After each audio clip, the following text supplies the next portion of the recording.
मरुधरा में फिर चुनावी हवा बह रही है, उपचुनाव सिर पर है और ऐसे में हमारी ओर उछाला गया मुद्दा श्री राम का। श्री राम जगत के तारनहार हैं जो हर संकट हर लेते हैं। श्री राम नाम में इतनी शक्ति है कि सत्ता के गलियारों में राम नाम की ही गूंज है। आप में यानी हम में वोट खोजा जा रहा है लेकर श्री राम का नाम। जाहिर है सियासी चेहरों की श्री राम के प्रति भक्ति कुछ और ही बढ़ गई है। मरुधरा में श्री राम पर संग्राम शुरू हो गया है।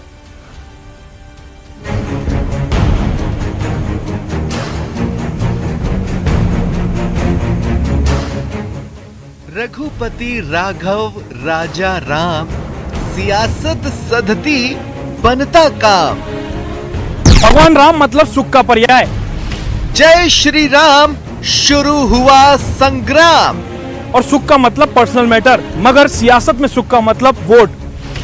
श्री राम नाम में वोट है।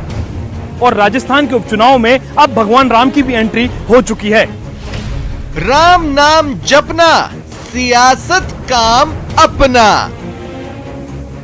मर्यादा पुरुषोत्तम श्री राम एक ऐसा नाम जिसमें जन जन का कल्याण छुपा है। वो नाम जिसने बीजेपी का भी कल्याण किया। वहीं कल तक श्री राम को काल्पनिक बताने वाली कांग्रेस पार्टी भी श्री राम नाम में अब अपना कल्याण ढूंढ रही है। लेकिन बीजेपी तो खुद को श्री राम का सबसे बड़ा भक्त मानती है। तभी तो भावुकता में नेता प्रतिपक्ष गुलाब चंद कटारिया राम पर बीजेपी का एकाधिकार जताते हैं और कहते कहते कह जाते हैं बीजेपी है तभी श्री राम का सम्मान है। और इसी बयान से मरुधरा के उपचुनावों में राम जी की एंट्री हो गई और शुरू हो गई राम नाम पर सियासत। भारतीय जनता पार्टी से पूरा ब्रह्मांड बना है। जो भाजपा नहीं होती तो भगवान राम समुद्र में उगते। आप राम के बारे में ये बोलते हो कि सौगंध राम की खाते हैं, मंदिर यहीं बनाएंगे, पर तारीख नहीं बताएंगे और मजे लेते थे, तालियां पिटवाते थे। बीजेपी प्रभु के प्रसाद पर अपना हक मानती है। प्रसाद कहीं कांग्रेस न ले जाए, इसलिए गुलाब चंद कटारिया सफाई देकर श्री राम पर संग्राम को विराम देना चाह रहे हैं। अगर आज ये बीजेपी नहीं होगी ना तो ये भगवान राम वहां समुद्र में होते दोस्त। इन लोगों ने जिस प्रकार से इस देश को मटिया मेट किया ना, वो हिंदुस्तान बचाया किसी ने है ना, उस पार्टी का नाम है भारतीय जनता पार्टी। आप राम के बारे में ये बोलते हो कि सौगंध राम की खाते हैं, मंदिर यहीं बनाएंगे, पर तारीख नहीं बताएंगे और मजे लेते थे, तालियां पिटवाते थे। लेकिन आज देश के बहादुर प्रधानमंत्री ने न्यायालय के द्वारा फैसला कराया और उसके कारण से आज मंदिर निर्माण हो रहा है। तुम्हारे मन में दर्द इस बात का है कि जब तक अयोध्या का विवाद बना रहे तब तक वोटों की खेती पकती रहे। तुम्हारी वोटों की खेती पर नुकसान हुआ, इसलिए तुम इसके लिए मेरे द्वारा बोले हुए शब्दों को राम का अपमान समझते हो। जिन्होंने 70 साल तक राम का अपमान किया है वो हमें सर्टिफिकेट देना चाहते हैं। बीजेपी के लिए राम जी कई बार तारनहार रहे हैं और पिछले उपचुनाव में महाराणा प्रताप से जुड़े एक प्रकरण में बीजेपी झुलस चुकी है। ऐसे में बीजेपी को उम्मीद है कि इस उपचुनाव में राम ही उनकी नैया को पार लगाएंगे। मगर कांग्रेस भी इस बार राम के नाम का खुलकर उपयोग कर रही है और राजस्थान की सियासत इस वक्त राम के नाम पर उफान पर है। जो भगवान राम पूरे ब्रह्मांड के रचयिता है और जिनके लिए कहा जाता है मर्यादा पुरुषोत्तम राम, न्याय के राम, मेरे राम, और जिन राम का नाम लेकर आप सत्ता में आए, जिन राम के नाम से पत्थर तैर गए, जिन राम के नाम से बीजेपी भी चल गई, जिस बीजेपी का आजादी के आंदोलन में कोई इतिहास नहीं, तो आदरणीय कटारिया साहब ने महाराणा प्रताप देश के गौरव, स्वाभिमान के गौरव, प्रातस्मरणीय महाराणा प्रताप के लिए गलत शब्दों का प्रयोग किया। अब भगवान राम के लिए गलत शब्दों का प्रयोग किया। इतना घमंड है। इस देश में चुनाव मानो श्री राम के प्रति राजनीतिक पार्टियों की आस्था बढ़ाने ही आते हैं। श्री राम के नाम से बीजेपी का कई बार बेड़ा पार भी हुआ है। अब कांग्रेस की भी श्री राम के नाम में आस्था बढ़ती जा रही है, खासकर तब जब प्रदेश में धरियावद और वल्लभ नगर में उपचुनाव होने वाले हैं। तो फिलहाल मरुधरा में चल रहा है जय श्री राम पर संग्राम। अब देखना यह होगा कि उपचुनाव में भगवान राम किसकी नैया को पार लगाते हैं। कैमरामैन दिलीप चेची के साथ लवली वधवा, न्यूज़ 18 राजस्थान, जयपुर। राम के नाम पर सियासी संग्राम छिड़ा है। इतनी फुर्सत सिस्टम को नहीं है कि हमारी और हमारी धरोहरों की सुध ले। कुछ युवाओं ने ऐसे ही सिस्टम के खिलाफ संग्राम छेड़ा है, पर कचरा तो कचरा ही होता है। जयपुर के नाहरगढ़ में कचरा आंखों के सामने है, अंगद की तरह पैर जमाए। आखिर नाहरगढ़ का कचरा कौन कर रहा है और नाहरगढ़ अभ्यारण्य को कचरा अभ्यारण्य बनाने पर कौन तुला है? जवाब के लिए यह रिपोर्ट देखिए। देख देख देख तू यहाँ वहाँ न फेंक, देख फैलेगी बीमारी, होगा सबका बुरा हाल। तो क्या करें भैया? गाड़ी वाला आया घर से कचरा निकाल, गाड़ी वाला आया घर से कचरा निकाल। पर ना तो कोई ऐसी गाड़ी नाहरगढ़ अभ्यारण्य पहुंची, ना ही कोई गाड़ी वाला आया, ना ही किसी ने वहां से कचरा उठाया। देश की सफाई का उत्सव मातम में बदल गया और अपने पीछे छोड़ गया एक बड़ा सवाल, आखिर किसने किया कचरा और इसके लिए कौन है जिम्मेदार? पर्यटकों ने कचरा कर दिया,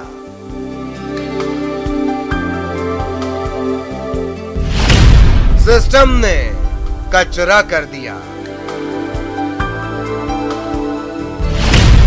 मकसद का कचरा हो गया।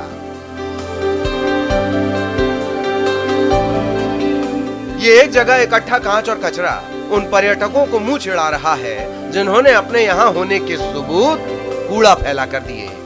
ये एक जगह इकट्ठा कांच और कचरा उस सिस्टम को मुंह चिढ़ा रहा है जो बनकर तो प्रकृति प्रेमी बैठे हैं पर दिख कूड़ा प्रेमी रहे हैं। नाहरगढ़ अभ्यारण्य नाहक ही कचरागढ़ नहीं बन गया। कईयों की अनदेखी है इसे इस दुर्भाग्य तक पहुंचाने में। अलग अलग हिस्सों में चरण मंदिर पर और दूसरी जगह पर ये तमाम वो ग्लासेस हैं जो उन शराब की बोतलों के हैं जो लोग यहाँ आकर के अय्याशी करते हैं, इस गंदगी को इस प्रकृति में छोड़ देते हैं। यहाँ रहने वाले वन्य जीवों को नुकसान होता है, इंसानों को नुकसान होता है। पुलिस की एक टीम नीचे खड़ी होती है जो सिर्फ ये चेक करने में लगी रहती है कि लोगों ने शराब तो नहीं पी रखी है, शराब तो नहीं ले जा रहे।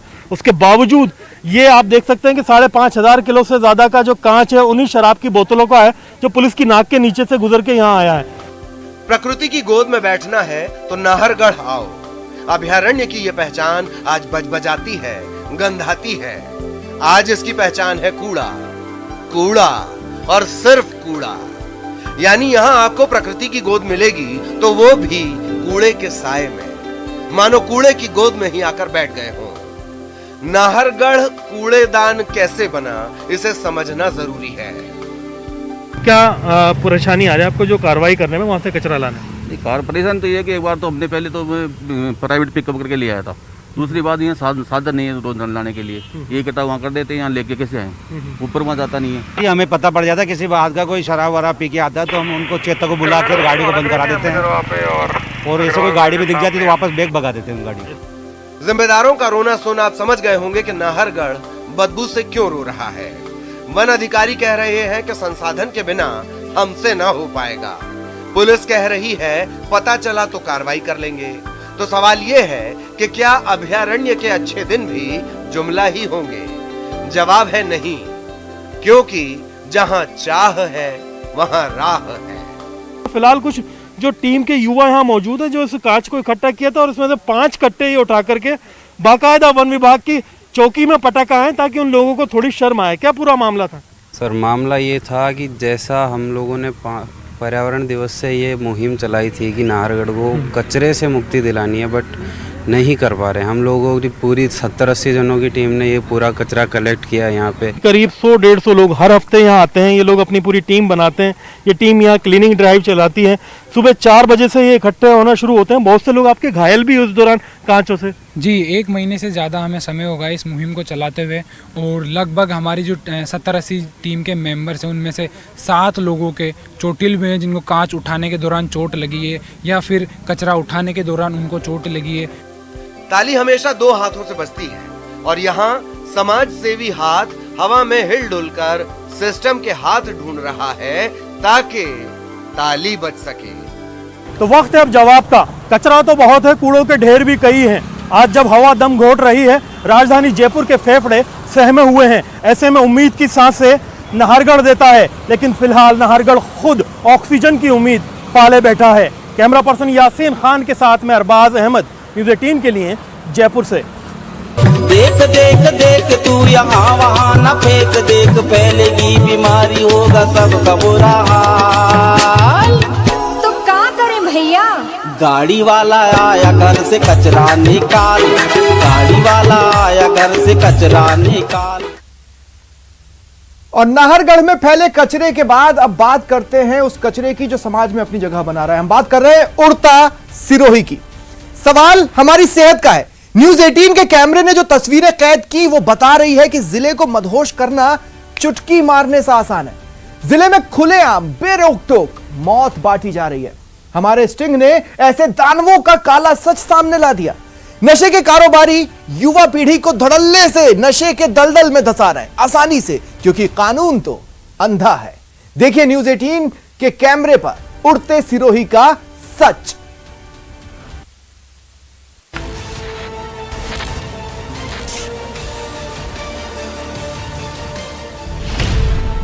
नशे की गिरफ्त में युवा पीढ़ी, स्मैक गांजे के शिकंजे में सिरोही। युवा पीढ़ी जो है लगातार नशे की गिरफ्त में आती जा रही है।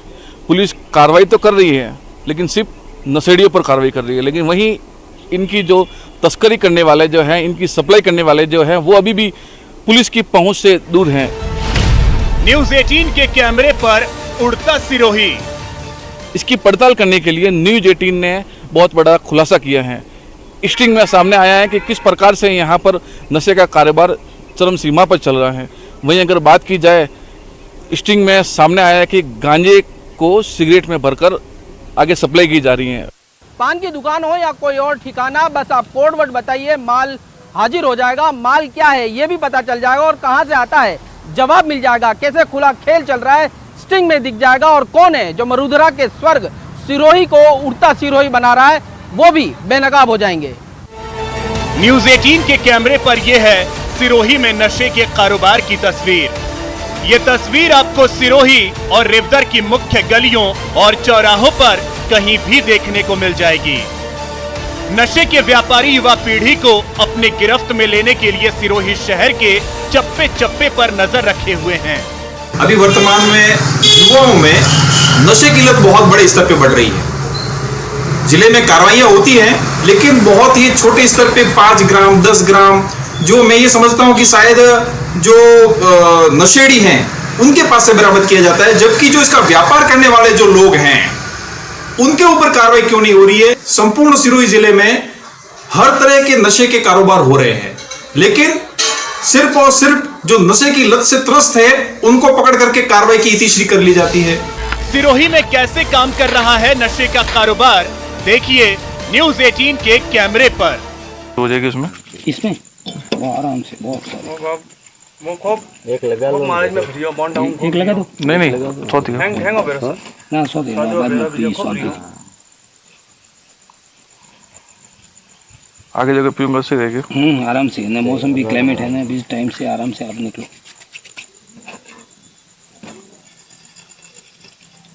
किशन माची का मैन नौना में वेरी गुड। हाँ मस्त बढ़िया मोना बूढ़ा लेने में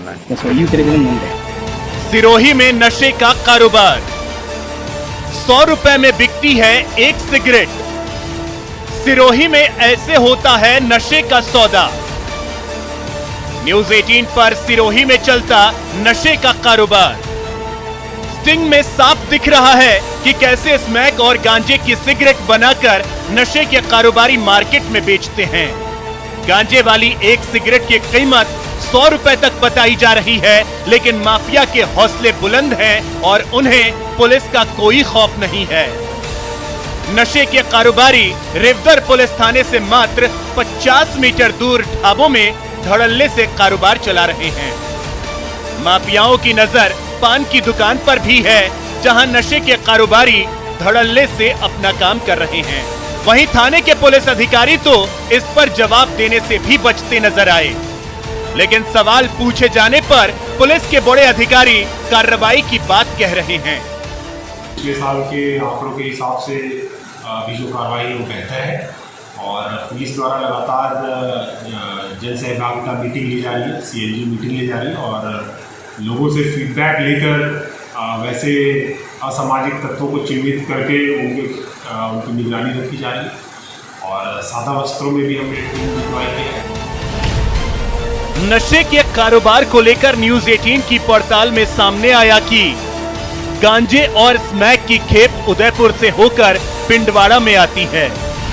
पिंडवाड़ा से ये खेप आबू रोड और सिरोही 2 भागों में बंट जाती है। सिरोही में नशे की ये खेप ढाबों और होटलों तक पहुंचती है। यहां से थोड़ी थोड़ी मात्रा में तस्कर नशे का कारोबार करते हैं। पुलिस के खुफिया तंत्र पर नशे के कारोबारी भारी पड़ते हैं। नशे के कारोबारी चंद रुपए के कारण युवा पीढ़ी की जिंदगी से खिलवाड़ कर रहे हैं। दरअसल नशे के शिकंजे में आने के बाद युवा अपराध की दलदल में फंसता चला जाता है और पूरा परिवार नशे के काले कारोबारियों के शिकंजे में फंसकर बर्बाद हो जाता है। नशे के कारोबारी चंद रुपयों के लिए युवा पीढ़ी की जिंदगी से खिलवाड़ कर रहे हैं। दरअसल नशे के शिकंजे में फंसने के बाद युवा अपराध की दलदल में फंसता चला जाता है और पूरा परिवार नशे के कारोबारियों के शिकंजे में फंसकर बर्बाद हो जाता है। जरूरत है पुलिस एक्शन की ताकि सिरोही के भविष्य को बचाया जा सके और नशे के साम्राज्य को खड़ा होने से पहले ही ध्वस्त किया जा सके।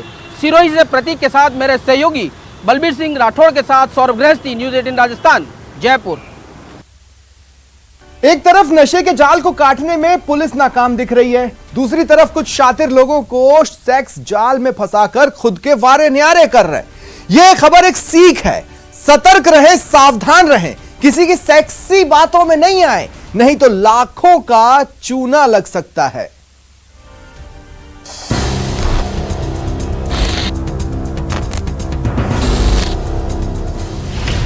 सावधान, वीडियो कॉल से कर लो तौबा। सावधान, कैट फिशिंग से बच के रहना। सावधान, हुस्न के जाल से दूर ही रहना। सावधान, सोशल जाल में मत फंसना। सावधान, ठगों के सेक्स जाल से बचना। सोशल मीडिया के सेक्स जाल में जो भी फंसा वो काम से गया।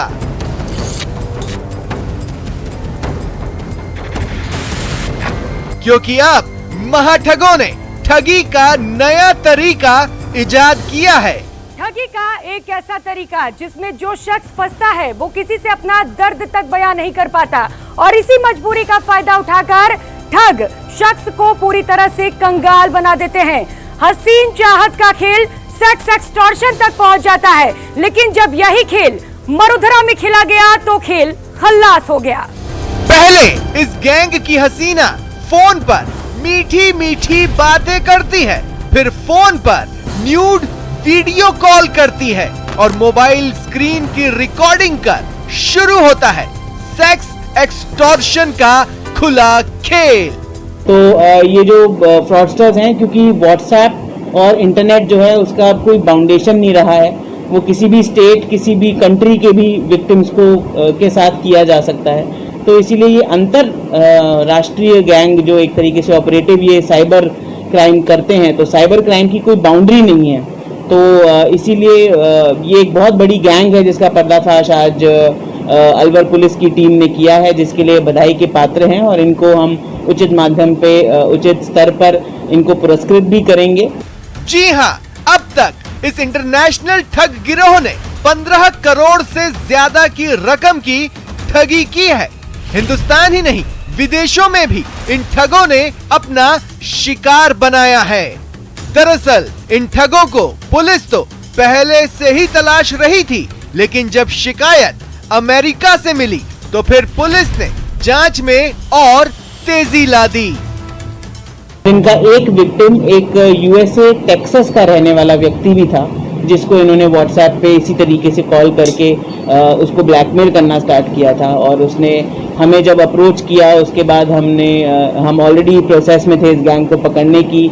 ये वेरीफाई हुआ जब इस गैंग को पकड़ा, और आज वो व्यक्ति इतना खुश है, इतना हैप्पी है कि उसने हमें एक थैंक्स वीडियो संदेश भी अलवर पुलिस के नाम धन्यवाद देते हुए भेजा है।